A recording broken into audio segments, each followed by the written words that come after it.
Oi, eu sou a Jessi, assistente virtual da Cagesse. E eu tô aqui para ajudar você e te contar tudo sobre o nosso novo aplicativo. São 27 serviços diferentes que você pode solicitar online comigo, sem sair de casa. Tem segunda via da fatura, alteração de vencimento, reclamação de falta d'água e muito mais. É fácil, interativo e completo. O novo Cagesse App tá sempre com você. Baixe agora no seu celular e comece a aproveitar. Tá na mão, tá na Cagesse. Olá, o Fox Colóquio de hoje conversa com o publicitário e também profissional de marketing de campanhas políticas, Pádua Sampaio. O publicitário é professor e diretor da agência Temprano, possui Master em Comunicação Social pela URJC, na Espanha, MBA em Gestão Empresarial pela FGV, Fundação Getúlio Vargas, e formação no Programa de Desenvolvimento de Conselheiros pela Fundação Dom Cabral. Da nova geração de publicitários do Ceará, Pádua Sampaio já conquistou diversos prêmios nacionais e internacionais, dentre os quais o Profissionais do Ano da Rede Globo, que já venceu em 10 edições. É também diretor de marketing comercial e comunicação do Ceará Sporting Clube. Atua há mais de 20 anos no mercado, criando campanhas e estratégias para marcas nacionais e internacionais. Contribui ainda semanalmente para o Fox, como articulista do site de notícias, abordando temas relacionados ao marketing, estratégia e comunicação. Em especial, para esse momento pré-eleitoral, nossa conversa de hoje também vai abordar o trabalho no marketing político, considerando que Pádua Sampaio teve experiências como marqueteiro ao atender campanhas nacionais e locais. Pádua, prazer enorme tê-lo aqui no Fox Colóquio. Pádua colabora com o Fox, com artigos relacionados à atuação dele, sempre com repercussão muito boa dos seus artigos e pelos quais eu sou grato por essa parceria. Mas, Pádua, eu queria começar com a sua vida profissional. Você fez comunicação social, não é isso? Você é jornalista formado. Na verdade, publicitário. Habilitação habilitou para publicidade lá na Universidade Federal do Ceará e foi para o mercado já desde muito cedo, não é isso? Isso, desde cedo. E, primeiramente, agradecer, Fábio, pelo convite. Um prazer estar aqui. Assim como é um prazer também contribuir no Fox, é uma experiência muito bacana. Costumo dizer que essa experiência no Fox acaba também me ajudando. É um momento que você para e organiza as suas ideias, aí coloca dentro das gavetas, né? A gente que vive um dia a dia um pouquinho caótico. E comecei muito cedo, cara. Comecei muito cedo a trabalhar em agência de propaganda. Sempre quis isso. Engraçado, né? Então, estudava. E depois descobrimos, depois de anos, que fomos... Sempre quis isso em que momento, Pádua? Porque isso é uma coisa... Aqui a gente fala muito para jovens, é uma coisa sempre muito difícil. Né? Por exemplo, eu tive que passar pela faculdade de economia primeiro, para depois ir fazer jornalismo. Isso é interessante, que eu não tive esse dilema. Né? Então, o único dilema que eu tive foi no momento do vestibular, né, que você escolhia ali, normalmente na minha época, né, 99, você escolhia o UFC e o S. Né? Eu sempre gostei muito de história, de estudar história, então fiz para história, fiz para comunicação, passei nas duas e escolhi comunicação. Mas eu lembro que uma professora do Dom Lustosa, nosso querido colégio Dom Lustosa, era ali na João Pessoa, infelizmente foi fechado. Na quinta colégio série, salesiano. Ela pegou uma redação, e eu não sabia nem o que era publicidade nem nada, ela disse, olha, você poderia fazer publicidade. Quinta série. Que boa professora de português chamada Goretti, professora Goretti. E aí eu fiquei um pouquinho com aquilo ali, passou, depois veio o colégio, estudando no colégio, também no colégio houve insights nesse sentido, assim, de, olha, você poderia ir para a área da comunicação, você se comunica bem, particularmente, sempre gostei dessa parte de português, de história dentro da escola, e não tive esse dilema. Comecei muito cedo, fui a 4ª turma da UFC, entrei no 2000.2, e muito cedo, no 4º semestre, já estava dentro de agência, já estava ali contagiado por esse universo, sempre na área da criação. Então, eu sempre gostei. Curiosamente, Pádua, na abertura eu falo em nova geração da publicidade aqui no Ceará, mas já são 20 anos, né? São 20 anos, mas eu gostei, pode manter essa parte do nosso... Mas é isso mesmo, você ainda é muito jovem. E quando você disse que ainda dentro do curso foi para a agência, qual é a tua escola profissional assim que tu tem de referência, já trabalhando para uma agência? Já pensando numa agência, eu acho que tem algumas, passei por alguns locais e cada um desses locais deixou um pouquinho de experiência, né? Eu acho que a grande escola mesmo, se eu for pegar, eu acho que vem dos meus pais, embora nenhum dos dois. Meu pai trabalhava em agência, mas era agência bancária, né? Meu pai é bancário, e minha mãe sempre cuidando da gente, mas algumas coisas que eu trago até hoje vem deles. É engraçado isso, né? Porque durante o processo, durante a trajetória profissional, você vai pegando. Eu trabalhei muito tempo no sistema Vesmares, então ali me trouxe uma ideia de cultura organizacional, de como é que funciona. Trabalhei muito tempo na Slogan. Mas Então, no sistema Vesmares, no com marketing. qual função? No marketing do sistema? Dentro do marketing do sistema É uma Vesmares, bela dentro de escola, criação. sem dúvida. Uma excelente escola. Mas quando eu digo dos meus pais, eu lembro de histórias interessantes. Por exemplo, eu sempre fui naturalmente estudioso. Lá em casa, os pais da gente sempre incentivavam muito isso. E eu aplico hoje, por exemplo, uma coisa na minha agência que eu vivia dentro de casa, né? Então, eu lembro que a gente acordava muito cedo, morava muito longe, chegava muito cedo no colégio e à tarde tirava aquele cochilo. Minha mãe passava pela porta do quarto e dizia assim: só quero ver o boletim. Então, nunca me mandou estudar. Você tem que estudar. Cadê você fez? Zero. E hoje na agência, eu acho que a gente exercita muito isso. Eu lembro muito disso, né? Então, assim, eu quero ver o resultado, né? A agência é um ambiente mais solto. Efetivamente é o que importa. Que é o que importa, né? Então, eu quero ver o resultado das coisas acontecendo dentro daquilo que a gente estabelece como cultura. Mas aí você vai pegando sempre um pouquinho de cada local. Tive também experiência fora do Brasil, trabalhando numa agência multinacional fora do Brasil, e isso foi interessante também. A coisa da cultura, né? O impacto que a cultura tem. Isso na Espanha. Isso na Espanha. Então, o impacto que a cultura teve. Então, assim, na minha trajetória, eu não fui de trabalhar em muitos cantos pingados, assim, eu sempre fiquei um determinado tempo, e em cada um desses locais, sempre você puxa um pouquinho daquilo que tem de melhor e te ajuda a moldar o que você faz hoje, né? Então, existe uma coxa de retalhos aí que vem desde a minha educação em casa, uma educação austera, mas, ao mesmo tempo, uma educação muito voltada para o resultado, assim, daquilo que você vai ser no futuro, como também nas empresas, daquilo que você vivencia para poder extrair o melhor para aquela organização, né? Então, cada canto deixou sua contribuição. Coxa de retalho essa que acabou gerando a juntar-se com parceiros e fundar a sua própria empresa, né? Isso. Em 2012, voltando do Brasil, em 2012 a gente fundou a Delanteiro, e aí eu tive dois amigos que, além de amigos, viraram sócios, e a gente esteve junto durante 10 anos. Funcionou muito bem, assim, então eu acho que é uma história bonita, é uma história que está aí, né, faz parte da história da propaganda cearense também. Então, mas como todo movimento, ele tem seu ciclo, né? Claro. Mas eu acho que a gente conseguiu escrever aí um belo capítulo da propaganda cearense, fazendo campanhas reverentes, fazendo campanhas que até hoje são lembradas. E que, mais uma vez, a Delanteiro também, ela ajuda hoje a oxigenar aquilo que a gente pensa para Temprano, logicamente com melhorias, né? O Padre hoje é proprietário da Temprano, a Delanteiro ela se diluiu, não é isso? Isso. Cada um foi para o seu lado, eram 3 sócios. Isso, eram 3 sócios, cada sócio cuidou cuidar da sua própria agência caminho. Também. Isso, né? do seu próprio Todos caminho. com agência também, né? E essa fase da Delanteiro muito profícua, de alguns resultados importantes, de prêmios.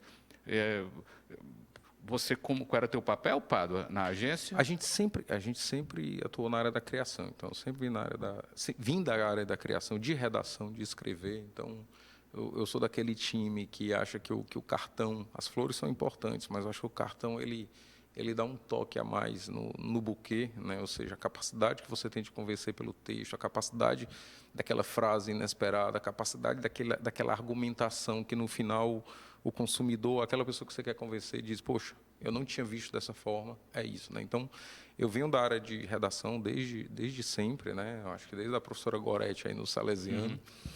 E os outros 2 sócios também tinham um perfil de criação, e a gente se revezava também no que diz respeito à gestão, né? Então, a gente tinha uma divisão interna que era o gestor e o criativo. Isso era interessante, porque me permitiu ter muita proximidade com marcas para as quais eu trabalhei como Delanteiro e que hoje estão comigo como Temprano. Como, por exemplo, o Super Lagoa, que hoje é um cliente da gente que todo... Fica à vontade para citar nome das empresas, sem restrição. Então, eu vou aproveitar todos aqui. Não. Mas, por exemplo, Super Lagoa, que é um cliente que a gente fez um trabalho muito significativo lá como delanteiro e agora a gente repete como temprano, o Colégio Cristo, que a gente já se conhecia de Unicristos. Então, os clientes, a gente próprio Brisanet, cujos gestores a gente já se encontrou em época de Sistema Verdes Mares. Então, de alguma maneira, eu fiquei muito feliz quando eu parti para Temprano e percebi que existia ali uma espécie de legado da Delanteiro, que as pessoas confiavam no trabalho, as pessoas confiavam no nível de cuidado que a gente tinha com a marca e resolveram acompanhar nesse momento com Temprano. Então, isso além das premiações, que eu acho que é algo que todo publicitário gosta muito, mas você entender que você foi importante para uma marca e que essa marca ela continua contigo nessa mudança de bandeira, eu considero também uma premiação, porque é um sinônimo da confiança, né? Você não abraça um projeto que você não confia, né? Então as marcas elas caminharam juntos e outras marcas também acho que estão com a gente que vêm desde a época de Delanteiro. Então eu fico muito feliz e de repente é porque realmente a gente tem um olhar muito cuidadoso com os nossos clientes. Assim, eu costumo dizer na agência que a gente precisa ser muito para poucos. Uhum. Então, a gente vive um momento de... A gente conversava agora aqui nos bastidores sobre a economia da atenção e a gente precisa fazer escolhas para poder dar a atenção devida aos clientes. E hoje o posicionamento da agência é isso, assim, de você poder dar muita atenção para um grupo seleto de clientes. Eu pedi ao Padre que selecionasse, assim, aqui na abertura eu falei de 10 prêmios da maior premiação nacional, que é promovido pela Rede Globo, Profissionais do Ano. Aí eu pedi que ele selecionasse 3 casos, 3 referências, 3 anúncios importantes que ganharam o prêmio. O primeiro, Padre, que você queria mostrar... O primeiro de 2015, foi o primeiro Profissionais do Ano. 2015, para uma escola, Colégio Macho também, que também tem grandes amigos lá, o professor Nazareno, o professor Herbeni, Matheus, ou seja, as relações comerciais, elas podem não seguir, até porque hoje eu atendo outra escola, mas as relações afetivas ficam, né? Claro. Aliás, os prêmios como um todo que a gente conquistou lá, são prêmios que marcaram muito. Esse foi o primeiro, foi o nosso debut, e eu lembro...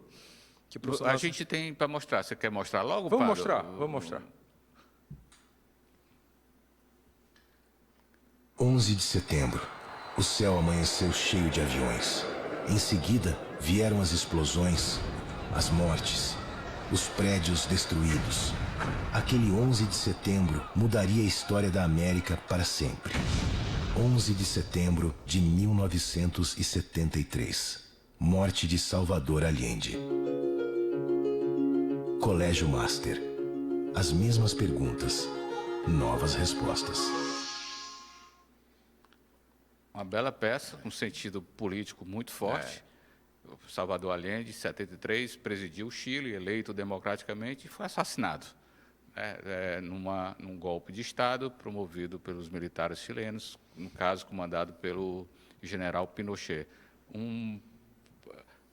Você vê, o colégio marca um posicionamento ali pela democracia quando faz esse anúncio.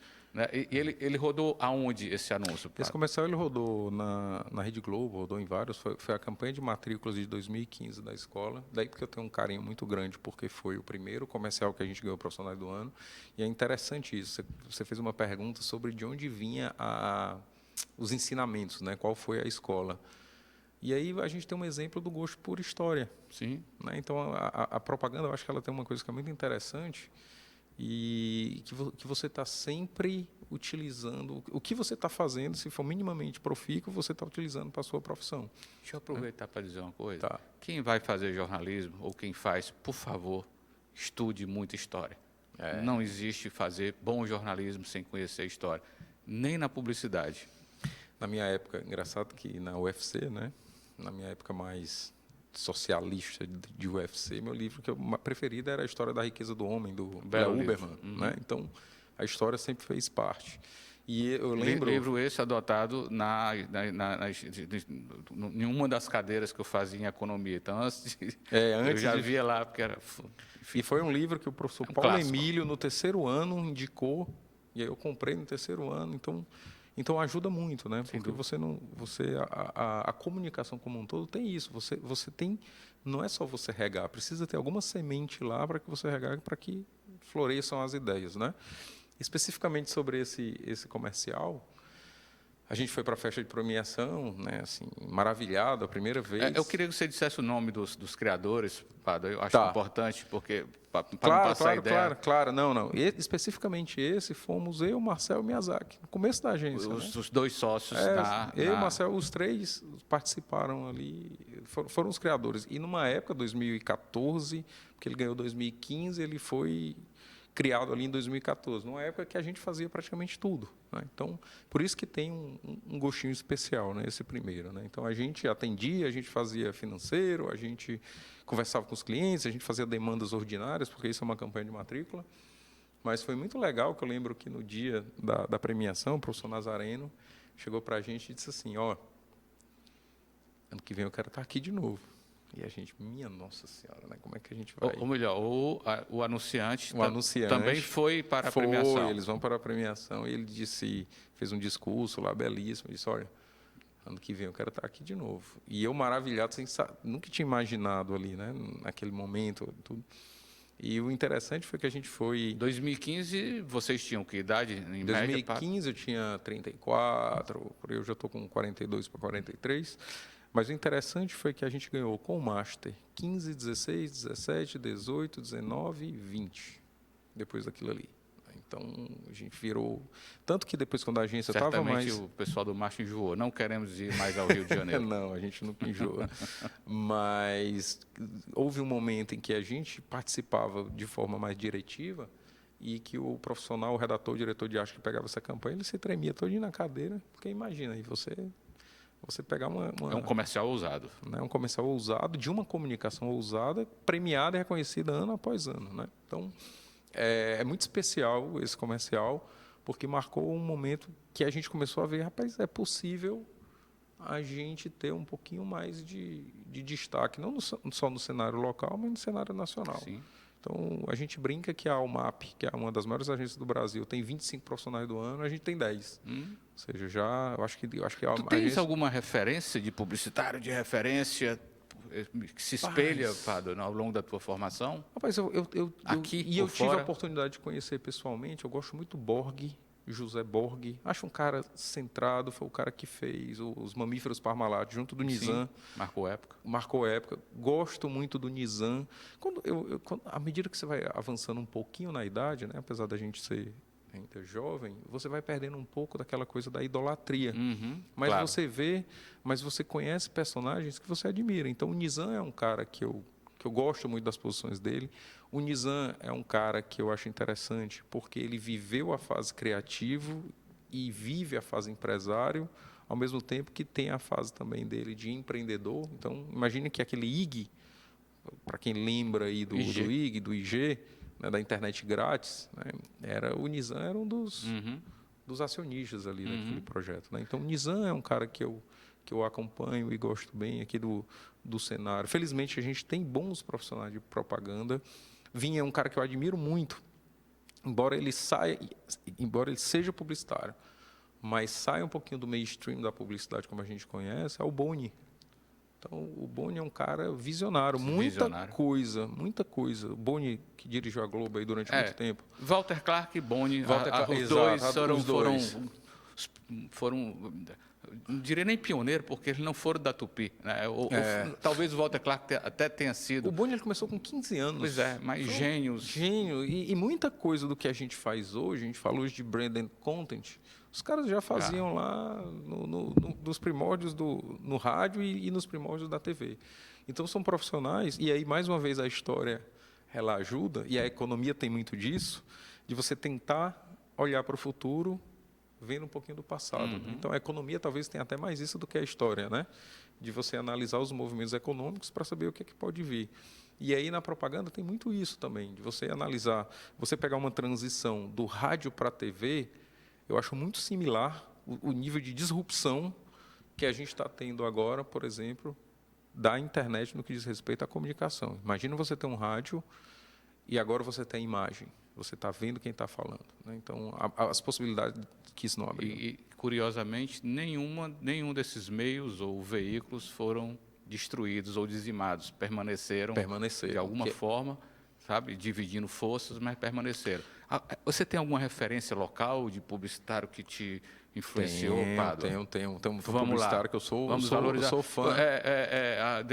Nessa sequência aí, é uma coisa que a gente conversa muito na área de comunicação, a publicidade cearense nunca explodiu para ter grandes empresas de dimensão nacional, como o Pernambuco já conseguiu, os baianos conseguiram isso de maneira muito forte, né? Embora tudo vá para São Paulo no fim das contas, a força econômica assim determina. Eu queria que você falasse um pouco sobre essa referência e o que é que falta para essa explosão das nossas agências ganharem uma dimensão mais importante, embora você agora, por exemplo, esteja com a conta de uma BrisaNet, que é uma empresa nacional de grande porte, graças, e cearense. E é muito legal o BrisaNet, porque nosso cliente e, ao mesmo tempo, nos inspira muito. Então, você olha...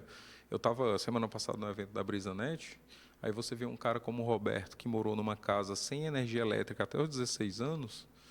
Então, quando você quer, em algum momento, fraquejar por qualquer coisa, aí você pensa assim, não tem desculpa. Pode escrever. Se o Roberto conseguiu, naquela circunstância, não tem desculpa, né? Mas você falava de referência local, alencarina, e eu tive uma felicidade muito grande, cara, muito grande. Eu fui vizinho de muro de Gilmar de Carvalho. Então, Gilmar, para mim, eu acho que na propaganda cearense... Gilmar de Carvalho, professor do curso de comunicação, publicitário também, né? Foi orientador da minha tese de final de curso de comunicação, uma das maiores perdas que nós tivemos durante a pandemia. A pesquisa de cultura do Ceará é um vácuo com a morte do Gilmar que jamais será preenchida.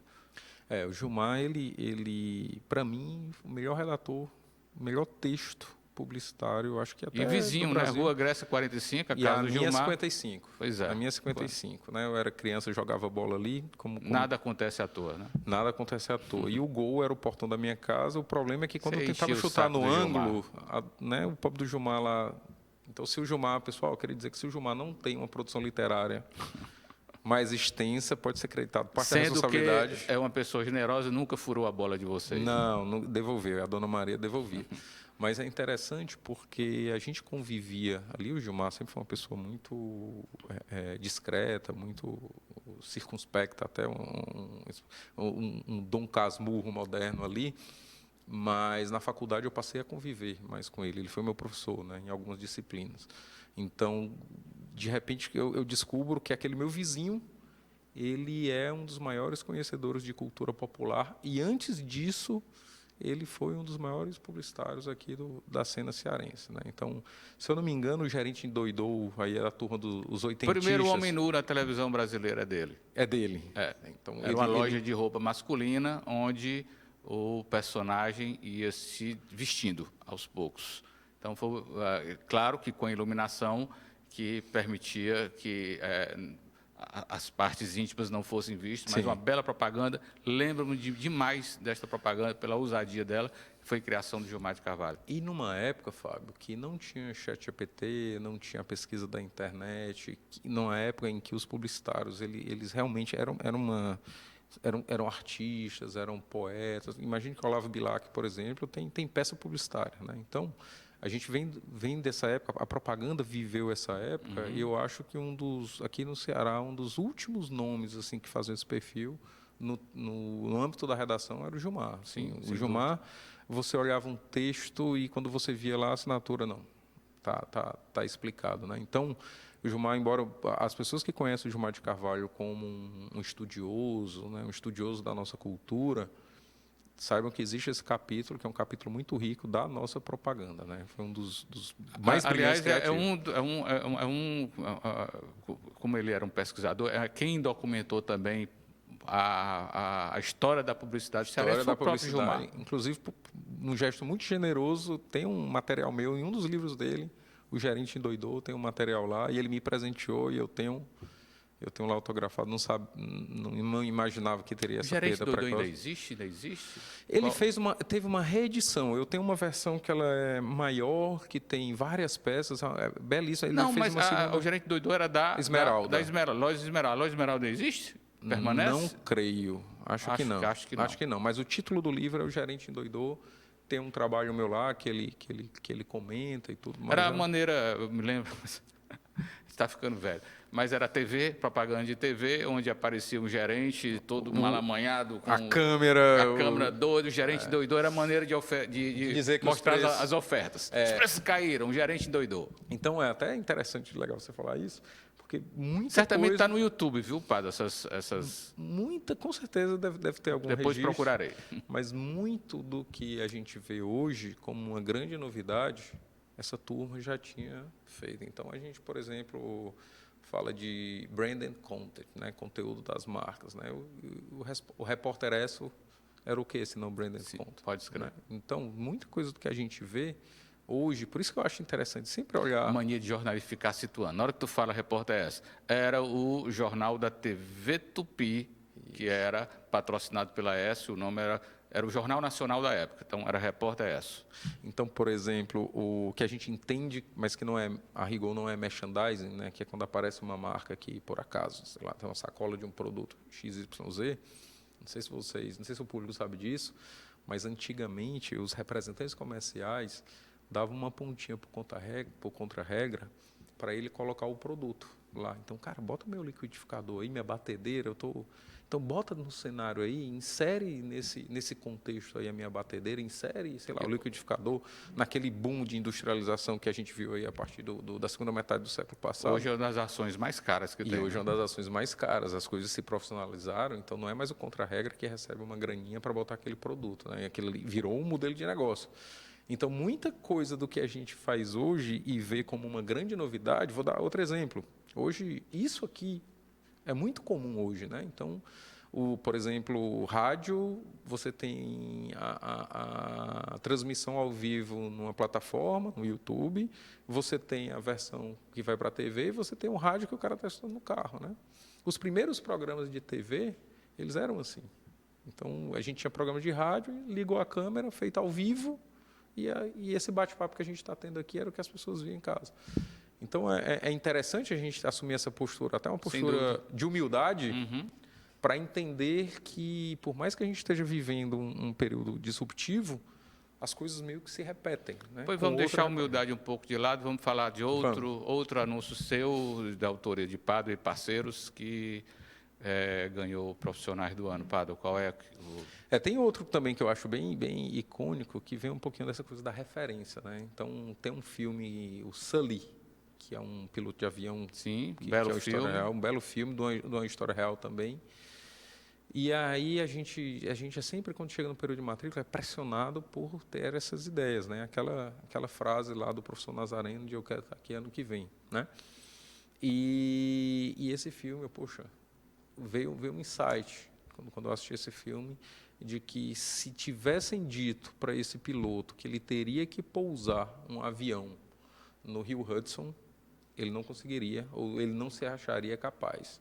E aí veio o insight, que foi quando a vida pedir, esteja preparado. E a vida da gente é isso, Fábio. A gente não sabe quando a gente vai ser instado a determinar a realizar as tarefas. Assim, por exemplo, empreender, você não é educado para empreender. Né? A vida te coloca isso e você vai lá Os desafios estão aí sendo postos na vida da gente o tempo todo, a todo momento. E a gente precisa estar o mais preparado possível. Né? Então, foi com esse insight que a gente fez mais uma campanha. Por isso que eu gosto muito dela, que eu acho que tem muito a ver com a vida da gente. Eu acho que fala muito fundo sobre cada um de nós. E a gente fez mais 2 exemplos. Fez um exemplo de um mergulhador que dava... Olha que maluquice, cara. Ele estava dando aula de mergulho quando ele foi convocado para ir ajudar a tirar aquelas crianças que se ficaram presas na caverna, que depois virou documentário, tá por aí no Netflix. Então, se ele também não tivesse capacitado naquele momento para fazer um dos resgates mais dramáticos da história, ele não estaria ali. E o terceiro exemplo, vou mostrar apenas um aqui, mas o terceiro exemplo é uma violinista que fica surda e continua tocando. Né? Então, quem gosta um pouquinho de música é matemática com sentimento, né? Então, a coisa do compasso, as próprias notas musicais... Você me fez lembrar de Beethoven também, que conseguiu compor, mesmo tendo ficado surdo, porque a música compôs grandes peças. Porque a música é uma mistura de matemática, as notas são frequências, determinadas frequências, os compassos são determinações de tempo, então ela continuou tocando, fazendo obras. Ela, inclusive, eu esqueci o nome agora da violinista, mas ela está num livro muito bacana que se chama Garra, da Angela Duckworth. Não sei se alguém já viu. Muito, muito bom esse livro, que ela fala justamente isso, o poder da persistência e da importância de se estar preparado. Então vamos à peça. Vamos à peça. O piloto desse avião ainda não sabe, mas em segundos uma revoada de pássaros danificará as 2 turbinas de sua aeronave. Para salvar as 155 vidas a bordo, o comandante Sully terá que pousar o avião num rio, o rio Hudson, algo que era considerado impossível. Era, não é mais. Quando a vida pedir, esteja preparado. Colégio Master. É isso aí. Quando a vida pedir, esteja preparado. Rio Hudson, Nova York, né? Isso é uma história real. Tem um belo filme com o Tom Hanks. O Tom Hanks é que faz o piloto. Uma decisão ali em questão de milésimos de segundos que ele teve que tomar e depois ainda teve que provar que tomou a atitude correta. Todas as vidas foram salvas com esse pouso no Rio. É um caso clássico, difícil. É que o filme mostra isso bem, né? Que vários pilotos tentaram fazer a mesma coisa no simulador e não conseguiram. Então, o nível de capacidade desse piloto e o nível de preparo dele para aquilo que a vida requisitou, né? Então, é uma peça que eu acho que ficou também e que me veio desse... E aí, se a gente veio desse filme... E há vários outros exemplos. Pelé também, ninguém perguntou para o Pelé, com 16 anos, se ele estava pronto para entrar em campo, né? Então, 16 anos o menino. Então, a vida ela é cheia 16 anos no Santos, 17 Isso, já na Copa do Mundo, já na Copa do Mundo 58, né? Então, veio esse... E a propaganda é muito feita disso, assim, né? Na verdade, não é que vem uma ideia que cai do céu, mas você aprende a ficar o tempo todo com... E aí tem um pouquinho a ver também com a terceira peça que a gente vai já conversar, mas você aprende a ficar o tempo todo em estado de alerta. Eu acho que o grande problema, que não é tanto um problema de ser publicitário, é que você não tem a baixa guarda, a guarda baixa jamais. Assim, você está sempre em estado de alerta, porque qualquer movimento, qualquer coisa pode virar um argumento, né? Uma peça publicitária. Pois vamos para a terceira peça, Padre, que nós escolhemos também vencedora no Profissionais do Ano. O estádio está escuro! Para você, mamãe, que você não veio pro jogo.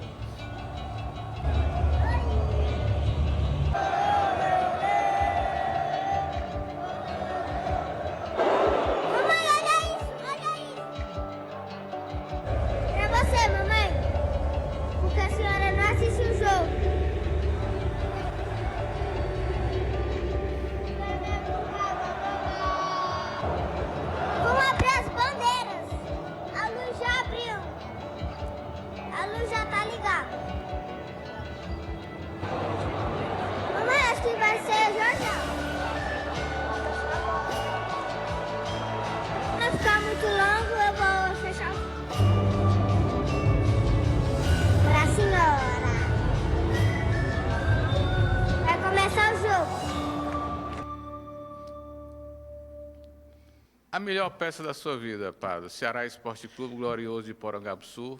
É a melhor peça da minha vida. É uma peça que, a meu ver, diz muito os novos tempos, o repente, o celular na mão. Isso não foi programado, né? Isso, na verdade, são filhos do Padre, os garotos, né? E os meninos começaram a passar uma mensagem, o Padre gravou, né? No começo. Fomos campeões, né? Campeões ano passado. Mas, enfim, eu queria que você falasse dessa peça, Padre, porque ela já mistura tudo, né? As novas tecnologias, o repente, o que é que pega na internet também, que é exatamente esta atitude, como eu diria, de camelô. Está na rua e vai vender e cria, e a coisa acontece ali naquela hora e tal. Essa peça, dá para a gente falar aqui umas 3 horas dela, né? Embora seja um vídeo curto, mas a primeira coisa foi que eu não costumo dar celular para criança jogar. Lá em casa é um tema meio proibido, né? Mas ele pediu, na hora do jogo, para a lanterninha, né? Sim. E eu, conversando com alguns amigos ali, até aparece rapidamente, conversando com alguns amigos, não vi nada disso que aconteceu. Quando eu cheguei no outro dia, olhando as fotos do jogo, vi 8, 9 minutos de gravação, mas alguns vídeos com essa duração. E quando eu olhei, e aí a coisa de nunca baixar a guarda, né? Eu olhei, tem uma peça publicitária aí, uma peça publicitária linda, genuína. A gente tem aí, era abril, se eu não me engano, meados de abril. Vem aí Dia das Mães. Barata. E eu gosto dessa peça justamente por isso, porque ela mexe com 3 pilares da agência, 3 valores para a gente. 1, criatividade. 2, simplicidade. Eu acho que as soluções elas precisam ser simples, né? É muito bacana você ser criativo quando o seu orçamento ele é infinito, né? E o terceiro, de proatividade. O cliente não estava esperando essa peça, né? Então, eu vi, fiquei calado, fiz uma ediçãozinha primeiro muito simples ali no meu celular mesmo, só que tinha um jogo de volta. Então, na hora da disputa de pênalti lá, Ceará Sport, eu não estava torcendo só pelo título do Porangabuçu, né? Ir para o Porangabuçu, tá? Pelo título, obviamente, mas também pela possibilidade de ter ambiente para fazer essa peça. Então, assim que ganhamos, que foi no jogo de volta, a gente já editou, já apresentou o pessoal da BrisaNet, e aí eu preciso também dar os méritos para a equipe lá de marketing, que viu o potencial na peça, que abraçou a ideia, né? Então, e ao mesmo tempo... A BrisaNet já patrocinando os 2 clubes aqui. Já patrocinando momento, os 2 né? clubes e meu cliente lá da agência. Né? Então, olha, existe essa oportunidade aqui, acho que é uma peça que a gente acredita, e realmente, nas redes sociais, assim, que é um bom termômetro, nas redes sociais você percebia que a receptividade era muito grande, né? E é muito comum também em reuniões que eu vou de prospecção, conversando com algum cliente, quando termina, tá uma pessoa enxugando aqui o cantinho dos olhos, né? Porque é muito verdadeiro, né? Muito real, muito verdadeiro. O filho, ele tá lá com o pai. Que cada vez mais é o que se exige na publicidade, né? O real, o verdadeiro. As redes sociais, elas trouxeram isso. A publicidade, no primeiro momento, ela deu uma patinada, mas agora parece que ela já está entendendo mais. Eu lembro que em 2017 eu vi uma palestra em Cannes, que é lógico que o título da palestra era para chocar, que era O Feio Vende. Então, ele mostrava como a realidade, como marcas estavam se adaptando, isso em 2017, estavam se adaptando à lógica das redes sociais de não parecer tão perfeito, né? De ter esse cuidado de não ser tão perfeito, porque essa perfeição está muito atrelada a uma construção de realidade que as pessoas que estão na rede social elas não estão interessadas. Né? Então, o grande barato de eu seguir um artista é saber o que esse artista faz dentro de casa, é saber como é que ele cozinha, é saber como é que é o sofá da casa dele, o que é que ele tem de passatempo. Isso se tornou praticamente obrigatório na expansão de um nome, de um personagem. Hoje o cantor não basta ser cantor, ele também tem que mostrar isso. Ele tem que ser midiático, é interessante. E aí, Padre, já aproveitando, desculpa claro. Porque aí a gente entra num ponto extremamente importante, que é a propaganda, que é a publicidade, que é o marketing na política. Então, a gente está vivendo esse mundo, o Padre já tem algumas experiências nessa área, está chegando o nosso tempo, Padre, eu queria já fazer essa abordagem, pegando como gancho isso. Perfeito. Como é que fica? Como é que você está vendo a publicidade hoje? A política é para ser uma coisa séria, não que um comercial de um produto não seja. Mas um comercial de um produto é mais fácil brincar com determinadas situações, né? Você engajar pela brincadeira. Mas na política, você está votando ali, você vai fazer uma opção por algo que vai determinar a vida de um povo, de uma cidade, de um país, de uma nação, a sua própria, o seu cotidiano. E como fazer? Não tem excesso de dancinha demais, a meu ver, tem brincadeirinhas que não levam a nada, sabe? E isso me preocupa muito também, Padre. Mas o Jair Bolsonaro ganhou uma eleição, por exemplo, sem tempo de TV e basicamente nas redes sociais, né? E isso já vinha sendo determinado no mundo, a partir da vitória de Obama nos Estados Unidos em 2008, se não me engano. Né? Então, eu queria que você falasse um pouco sobre isso, Padre. Eu gosto muito de falar da economia do tempo. Então, os canais, eles se multiplicaram, né? Então, vamos para qualquer meio, e dentro desse meio, os canais se multiplicaram. Então, vamos falar do meio TV, os canais se multiplicaram. Vamos falar do meio internet. Quantas redes sociais você tem hoje? O WhatsApp é uma rede social, o YouTube se comporta tal, o Instagram é uma rede social, o Facebook é uma rede social, o LinkedIn é uma rede social, o Kawaii é uma rede social, o TikTok é uma rede social. A única coisa que não mudou foram as 23 horas e 56 minutos que dura o dia. Então, a gente tem aí uma compressão muito grande, a gente tem uma abundância de informação muito grande para um espaço que continua o mesmo, né? E aí, claramente, a gente percebe que há uma necessidade de chamar a atenção a qualquer custo e há até uma inversão naquilo que se entende da política. Como você colocou, de repente, o número de seguidores é mais importante do que o número de candidatos, ou do que a qualidade do candidato, né? Do que a capacidade do candidato. Nesse sentido, é natural, é compreensível, mas é questionável que alguns candidatos eles percam a mão. E aí passa do ponto. Política ainda é coisa séria, né? As decisões são decisões muito sérias que impactam na vida das pessoas. E aí, na necessidade de captar essa atenção dentro dessas 23 horas e 56 minutos, que nunca estiveram tão concorridas, a gente acaba um pouquinho passando do ponto. O que é interessante, Fábio, é que quando você pega o tempo de visualização de vídeos que as pessoas querem ver, cara, a coisa é tão absurda que se você pegar vídeos de 30 segundos, de 40 segundos, de assuntos que as pessoas querem ver, a taxa de visualização ela não bate 5 segundos, a média. Incrível.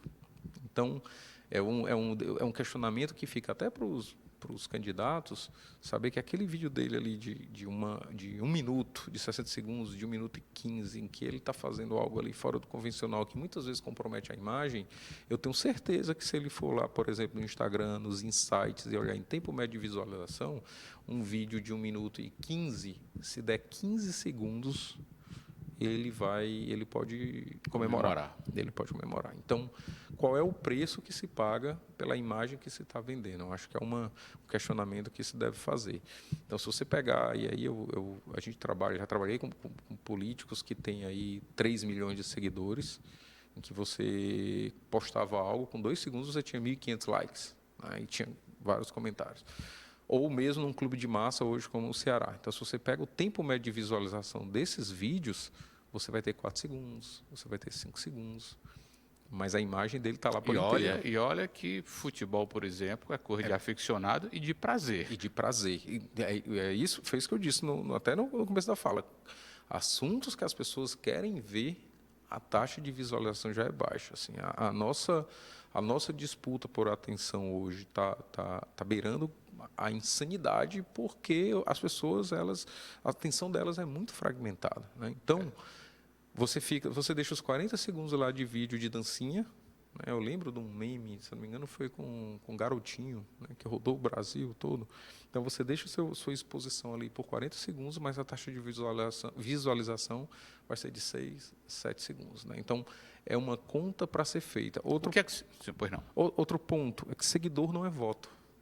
Seguidor não é voto. Então, eu já vi candidatos que tinham muitos seguidores, que imaginavam que, por exemplo, iam ter uma votação recorde e se frustraram, foram eleitos, mas se frustraram quando a urna abriu, porque o processo, e aí a gente aprende isso bem na comunicação, o processo de tomada de decisão ainda é algo muito complexo, né? A gente veio estudando isso desde o começo do século passado, lá com laço, estímulo-resposta, agenda 7, passando por essa turma toda, tentando desvendar como é que se dava o processo de tomada de decisão, o processo de recepção, na verdade, e como é que essa recepção ela moldava a nossa tomada de decisão, e o processo de tomada de decisão ainda é algo muito complexo. Então, não é o fato que eu te sigo que eu vou ter teu voto. É um processo, ele é bem mais complexo e que ele é incrementado por outros matizes que não estão nas redes sociais.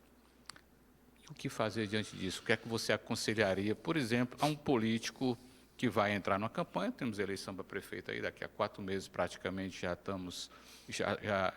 chegará o dia do primeiro turno.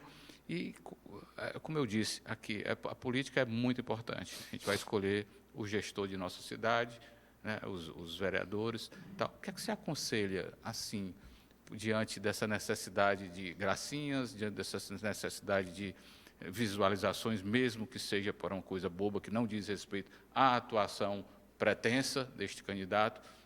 O que fazer? Eu vou fazer uma correlação com uma prática de reunião do Jeff Bezos. Jeff Bezos na Amazon. Né? Jeff Bezos é o fundador e proprietário da Amazon.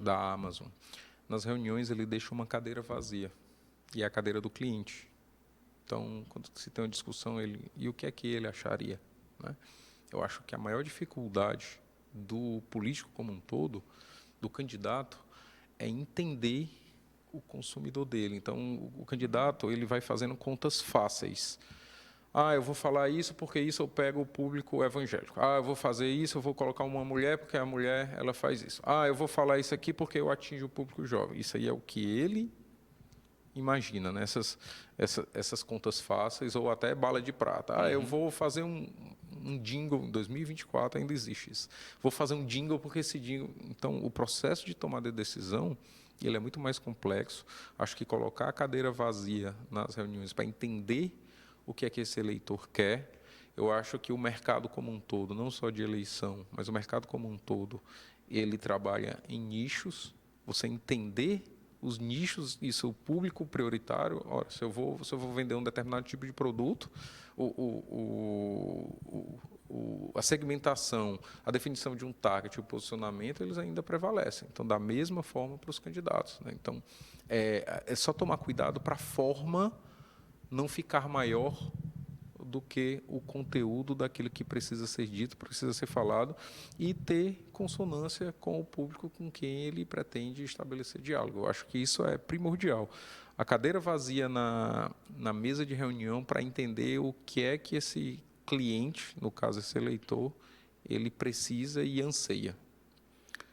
Padre, teríamos muito o que conversar, mas chegamos ao fim da nossa conversa. Deixa aqui o final, os 30 segundos aí para você dar uma palavra para quem assistir. O programa fica aí, né, ao longo do tempo. Muita gente acaba vendo e não vê somente, vai ao ar hoje ou amanhã, enfim. Muitas vezes, um dia desse eu estava vendo o programa na entrevista que eu fiz com o Roberto durante a pandemia, Roberto da BrisaNet, né? E como foi interessante aquele momento, mas 2 horas de entrevista. Curiosamente, ele pediu que fosse, olha, eu preciso de tempo, você terá tempo. Também vi uma com o Fausto disse, posso falar? Tem tempo, tem todo o tempo do mundo, Fausto. E naquele momento da pandemia, as pessoas estavam muito voltadas para isso, acabou mudando a comunicação também por causa disso, né, Padre? Mas a sua palavra final, Padre. Eu queria agradecer. Acho importante ter esse momento que a gente troca experiência, que a gente conversa sobre o mercado. Queria agradecer a todo mundo também que está assistindo. Foi um prazer estar aqui. Contem comigo sempre e na agência também, com o que precisar. Até para os mais jovens, que às vezes É engraçado falar isso de mais jovens, porque nós somos jovens, mas também o mercado está tão dinâmico que a gente acaba, talvez, dentro do universo das agências, não sendo tão jovens, né? Até os mais jovens que precisem conversar, que precisem entender um pouquinho de como funciona esse mercado.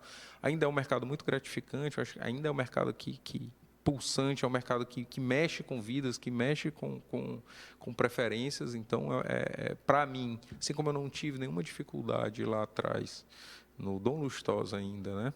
No colégio, em escolher publicidade, ainda hoje eu sou muito apaixonado pelo que eu faço, então estou à disposição para quem quiser conversar sobre o assunto que precisar. Muito obrigado, Padre. Agradecer aqui, o Padre também é um colaborador aqui da Casa de Vovó Dedé, né, este belo exemplo de empreendimento social. Agradecer à equipe que está aqui conosco fazendo esse trabalho e, enfim, teremos novas oportunidades em breve, Padre, para conversar. Achei campeã a nossa conversa. E até breve. Muito obrigado. Obrigado.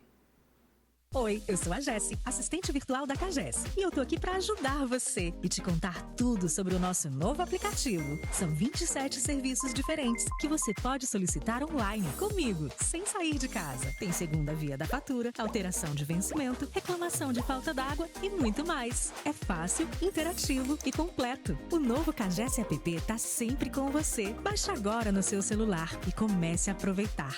Tá na mão, tá na CAGES.